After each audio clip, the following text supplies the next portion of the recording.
Hello friends, welcome to let's learn mathematics. और आज की इस वीडियो में हम कंपोनेंडो एंड डिविडेंडो रूल को समझेंगे।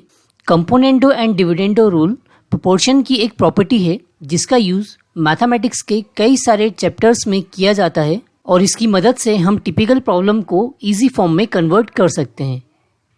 तो हम इस वीडियो में जानेंगे कि कंपोनेंडो एंड डिविडेंडो रूल कैसे बना और साथ साथ इस पे बेस्ड हम प्रॉब्लम्स भी सॉल्व करेंगे। कंपोनेंडो एंड डिविडेंडो, तो इसके लिए हम दो रेशो कंसिडर कर लेते हैं। तो हम मान लेते हैं हमारे पास दो रेशो हैं, A:B और दूसरा रेशो है हमारे पास C:D और ये दोनों ही रेशो एक दूसरे के प्रोपोर्शन में है। तो इसको हम लिख सकते हैं A/B is equal to C/D।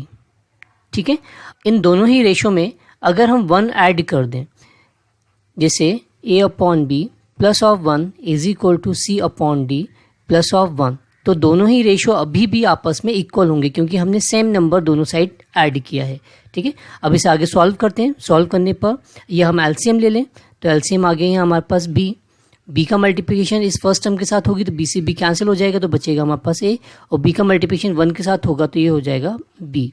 ठीक है, इसी तरह हम राइट हैंड साइड में भी एलसीएम ले लेते हैं, तो एलसीएम आ गया हमारे पास यहाँ डी, और जब d का मल्टीप्लिकेशन C/D से होगा तो d से d कैंसिल हो जाएगा, यहाँ बचेगा c, और 1 के साथ मल्टीप्लिकेशन हो जाएगा ये, तो ये हो जाएगा d। ठीक है, क्योंकि हम इस रेशो में हमने 1 को ऐड किया है, तो जो गिवन इक्वेशन हमारे पास आई है इस इक्वेशन को हम बोलते हैं, या ये कंडीशन को हम बोलते हैं कंपोनेंडो। ठीक है, इसे हम बोलते हैं कंपोनेंडो, राइट। इसी तरह जो हमारा रेशो था A/B is equal to C/D, इसके अंदर अगर हम 1 को सब्ट्रैक्ट करें तो A/B minus of 1 is equal to C/D minus of 1। ठीक है, इसको एलसीएम लेके सॉल्व करें तो ये हो जाएगा हमारे पास A-B/B is equal to C-D/D। ठीक है, क्योंकि दोनों ही साइड हमने माइनस सेम नंबर को माइनस किया है तो ये रेशो अभी भी इक्वल ही होगा, क्योंकि अब हम यहाँ पर हमने 1 को सब्ट्रैक्ट किया है, तो जो गिवन रिलेशन आया इसे हम बोलते हैं डिविडेंडो। ठीक है, इसे हम बोलते हैं डिविडेंडो, राइट। अब जो हमारा कंपोनेंडो था हम मान लेते हैं ये हमारी इक्वेशन नंबर 1 थी, और जो डिविडेंडो है ये हमारी इक्वेशन नंबर 2 है। ओके, अब हम इक्वेशन नंबर 1 को इक्वेशन नंबर 2 से अगर डिवाइड कर दें तो कुछ इस तरह का रिलेशन बनेगा। तो इक्वेशन नंबर 1 है हमारी A+B अपॉन B। ठीक है, अब इसको हम डिवाइड कर रहे हैं इक्वेशन नंबर 2 से, तो हम लेफ्ट हैंड साइड को लेफ्ट हैंड साइड से डिवाइड करते हैं और राइट हैंड साइड को राइट हैंड साइड से।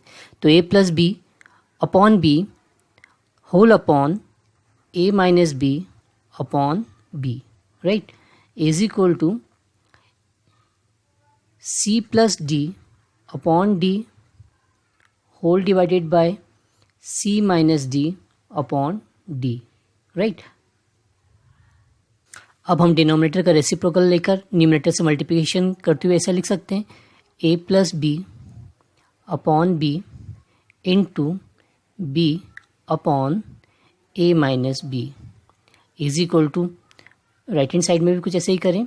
न्यूमरेटर है हमारा C+D अपॉन D और डिनोमिनेटर को हम रेसिप्रोकल ले लें तो ये हो जाएगा हमारा D अपॉन C-D।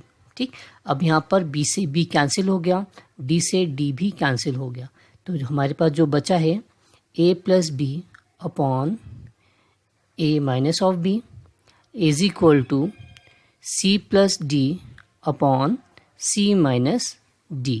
ठीक, अब इस गिवन रिलेशन को हम बोलते हैं कंपोनेंडो एंड डिविडेंडो। तो कंपोनेंडो और डिविडेंडो में हो क्या रहा है, बेसिकली जो हमारा रेशो था A/B is equal to C/D।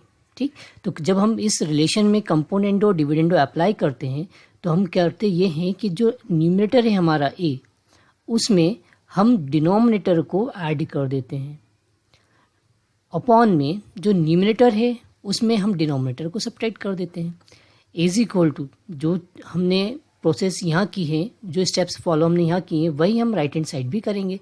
तो हम पहले न्यूमरेटर में डिनोमिनेटर को ऐड कर दें और देन डिवाइडेड बाय न्यूमरेटर में से ही डिनोमिनेटर को सब्ट्रैक्ट कर दें। तो इस तरह इसे हम बोलते हैं componendo and dividendo rule. Okay, अब इस पे बेस्ड हम एक प्रॉब्लम को सॉल्व करते हैं, हमारी अंडरस्टैंडिंग और बढ़ेगी।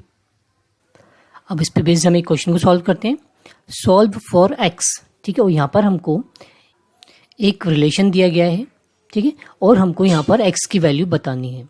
तो अभी इस रिलेशन को देखने पर हमको ये रिलेशन बहुत टिपिकल फॉर्म में दिख रहा है। जब हम इस पे कंपोनेंट और डिविडेंड रूल अप्लाई कर देंगे तो यही टिपिकल फॉर्म बहुत इजी फॉर्म में कन्वर्ट हो जाएगा। अब चलिए हम यहाँ पर कंपोनेंडो डिविडेंडो रूल हमारा अप्लाई करते हैं using componendo and dividendo rule.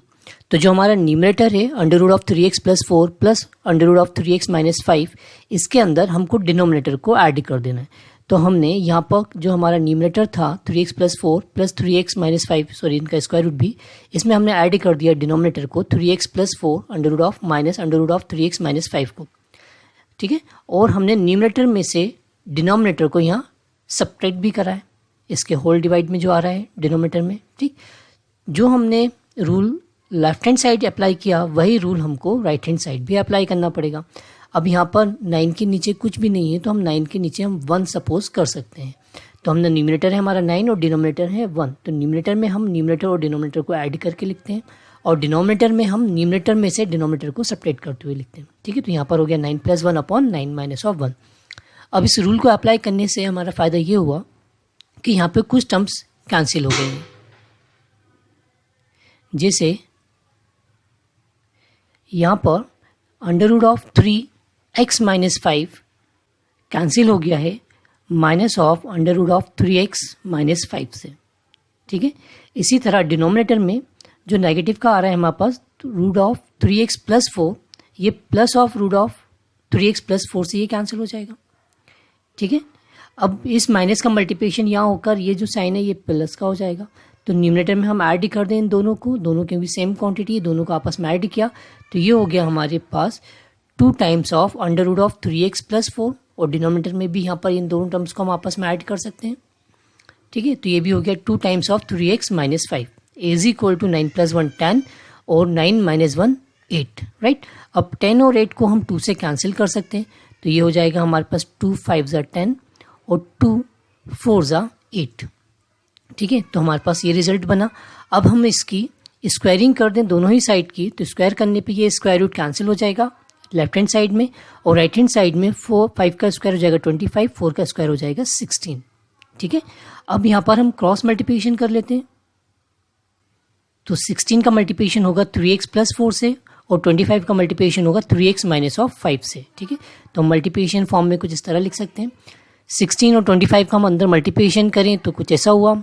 ठीक है, अब यहाँ पर हम वेरिएबल और कांस्टेंट को सेपरेट कर लें, तो सेपरेट करने के बाद हमारे पास दोनों वेरिएबल और कांस्टेंट अलग अलग हैं।